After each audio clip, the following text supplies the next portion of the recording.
Welcome back to Pete's Workshop. Today we got some work to do on the Sachs Madass.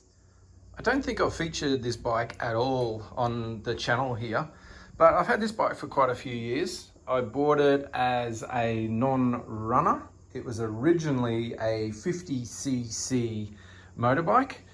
The owner had issues with the gearbox, so he put a brand new 110cc engine in it, but couldn't ever get it running. I knew that these had different wiring than most other bikes, most other pit bikes, I should say, because they do have a lighting system and they're fully street legal as well. So I bought the bike, I got it really cheap. I think I paid $350 for it. Pulled it apart, worked out what was wrong with the wiring, and literally there was 2 wires that were crossed. So I swapped them and it started first kick. So that lasted me a little while before I wanted more power. I put my son's 150cc engine in it out of his pit bike.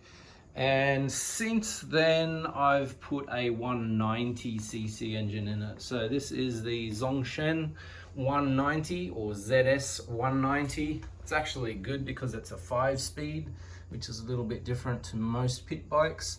But the engine bolts in without any issues at all. I did have to make some little adapter spaces to fit that in the frame better.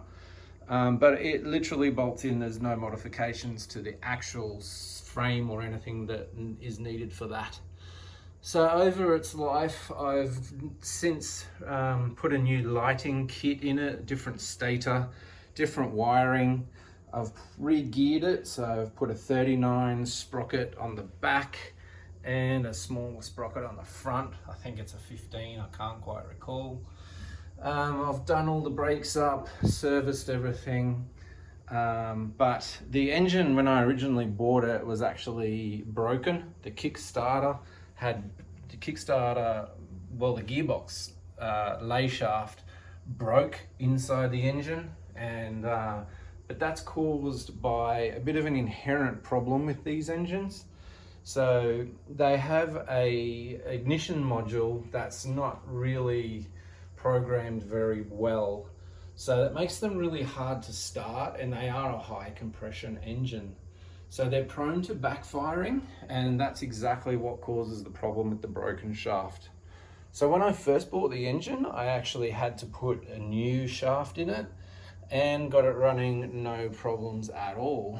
And then subsequently after that, I had to, I broke that shaft again, and I had to ride the bike home. So bit of a family emergency. I didn't have an option. I just had to ride it as it was. Unfortunately, that damaged the casings. So since then, I've also had to put brand new casings on and replace that gearbox shaft as well. Since then, it's been running quite well mechanically, performance and everything's fine, but it slips sometimes in between gears as if it's going into neutral when you select it between 4th and 5th, I think it is. So a bit of a hassle. I'm trying to work out how to fix that. I think it's possible that the actual fingers of the gear selector drum, they could actually be bent. So they're definitely not broken because I've had the gearbox all apart. But to try and fix this problem, I've bought this whole new gear shift drum assembly. You can see here I've bought this from 00 Racing or Oo Racing. I've also bought the shaft. Apparently these can get bent as well. So this is actually the selector shaft. So it sits like this inside this engine. So this is on the far side that selects that drum, and this near side here is where the shaft actually connects onto that there. So that's a job that I need to do. I need to fully strip that engine to put those new parts in it. So I've bought a new seal kit to do that as well. But while I was doing that order, I wanted to replace my LED indicators. These do work. I'll just switch those on. They do work, but they're not super bright, and I'm just always a little bit worried that people aren't seeing me really well. So I've also bought these from Boo Racing, and these are supposed to be super bright. So first thing we're going to do is fit these and see the difference. Let's check them out.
So I think we can see a huge improvement there.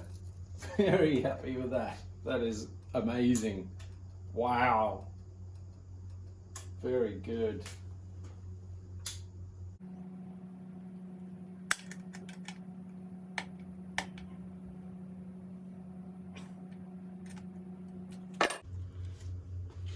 Okay, so pretty simple, but I thought I'd just show you what these are. Just very simple bullet connectors. I have replaced the female end at some stage here, but basically the internals of that will spread a little bit, and this will also compress a little bit to fit in there and give a really nice tight connection. So just a case of centering it nicely, giving it a little bit of a wobble, maybe even pushing on the back of it with a screwdriver could be helpful. There we go. Once it's gone in, we can push them in nice and tight, and they'll never come out.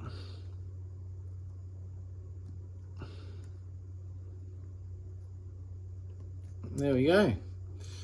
So now, like last time, after I've done the other side, I'll just strap all of these cables up here with some cable ties. So now I can go ahead and do the other side. So the other thing I'm doing with the screwdriver here is you can see the thread that comes through from holding the light on, and there's a tiny little nut there. It looks like an M3 thread, it's quite small, but you can see where it actually hits that nut that I need to take off. So the idea is I've just backed that screw out on this one, move the thread away from the nut, then I can get that out better. And then when that's all done and finished, I can just screw those threads back in again into those screws. So that's what I'm doing now.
Okay, so here I'm just going to tighten up these screws again.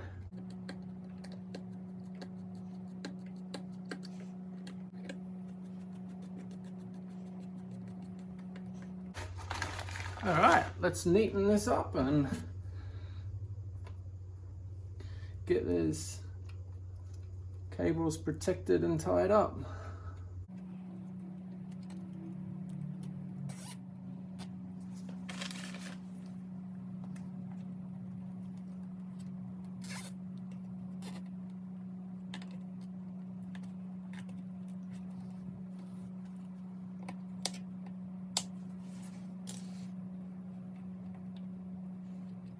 Okay, let's move to the front. It's going to be a little bit more involved because I'm going to have to pull the headlight out of the way, but still super easy. Let's do it.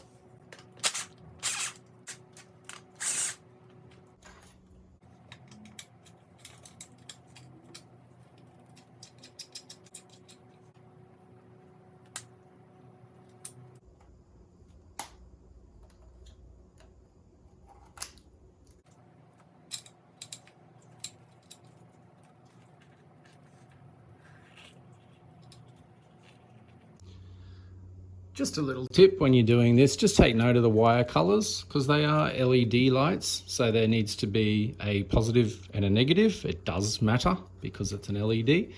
But here you can see all the two negative wires are common.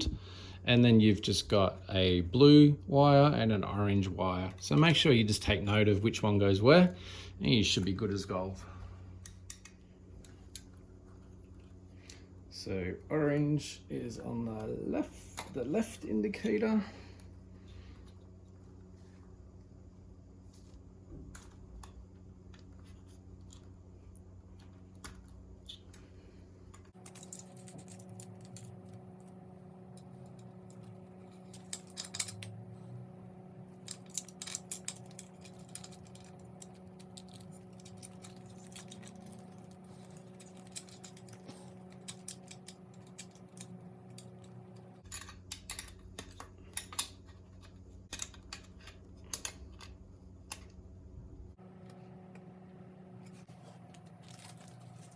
Can tighten that up there.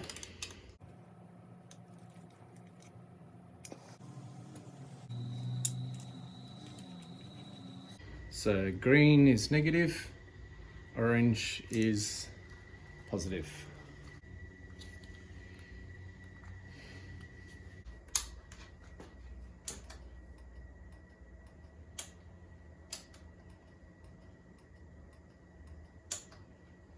Chalk and cheese, so much brighter.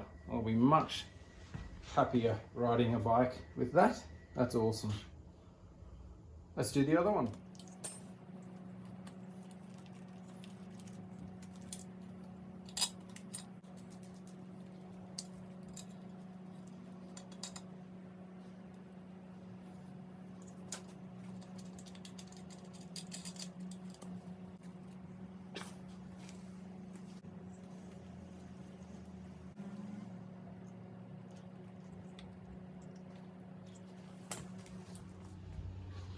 Okay, now we just need to neaten this up a bit.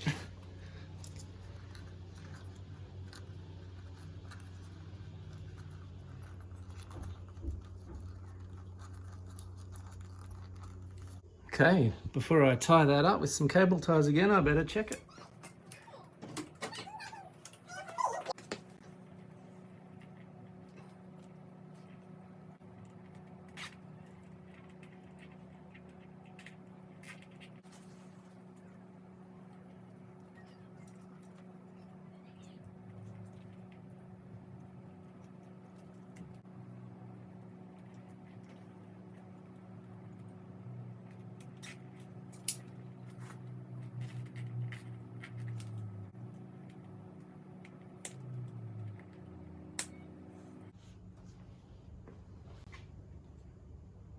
Well, there we go, job done. Super easy, huge improvement, not a lot of money. Love it. Next little job is to fit these new oil cooler lines. I had one fail recently. They'd been on a couple of different bikes, so they do go quite hard and brittle after a period of time. and because I changed direction, changing the orientation of the hoses, changing different bikes, the hose split. So fortunately I found some that look almost identical to the old ones, so I'll go about putting these on now, getting the oil cooler back into the system. Here is the old oil cooler. So I'm not really sure what this is off. I think it's off a thump star. Bit of a bend here at some stage as well, but it's still fine. So this is one of the old original hoses. This is the one that failed.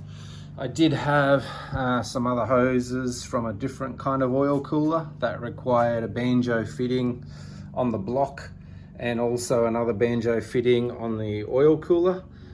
This one has just a barbed fitting, so that's why I got the new hoses for that. But I've basically just looped this up, as you can see, so I've bypassed the cooler just to get the bike up and running again. So now I've got the new hoses, let's get it all back to how it should be. This is just a little stainless steel frame that I've made to hold this oil cooler. Very lightweight, plenty strong enough, and does the job really well. Okay, let's start by popping this temporary hose off. Haven't had this running for quite a while, so I don't expect there to be any oil in the system here. Should have all drained down by now.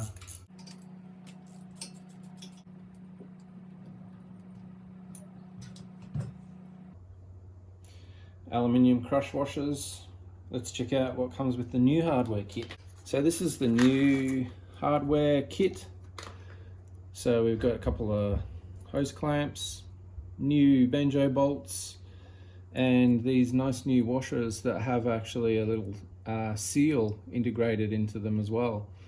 So we shall be using those. I might just put a little bit of oil on those to help seal and not cause any issues before we put the new hoses on, but they look quite good. Hey, excellent.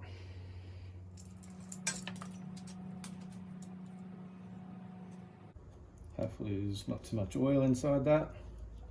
Don't really want it coming out and dropping all over the engine.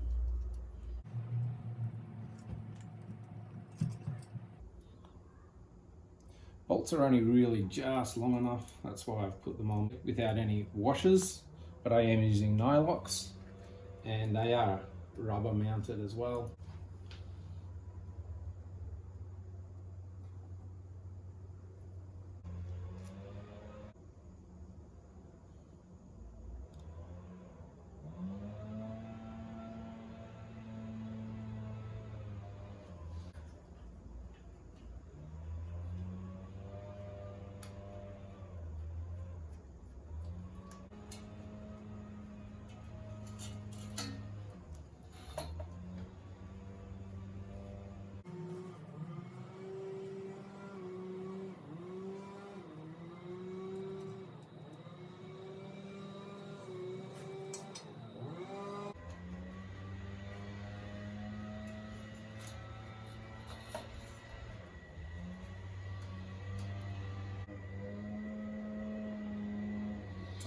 Okay, so now we've obviously got some options, because getting these hoses to mate up to the cooler, we've got some options as to how we're going to route that. We could actually drop this one below and maybe come down and under this side, or we might be able to sneak across the top of the block, come up that way. So it'll just be a little playing around now and working out the best routing for these hoses.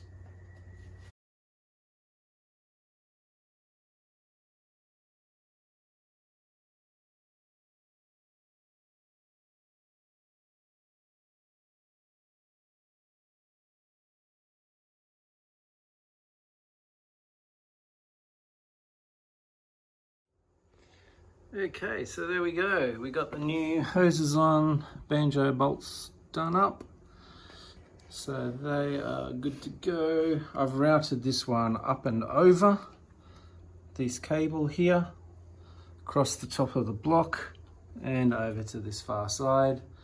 And this one I've trimmed down a fair amount and just got it running like that. But the bend in the barb actually worked nicely there as well. So I think that is all pretty good. So there's another little quick job done on the Sachs Madass, and it looks awesome too. I like it. And guess where this is going?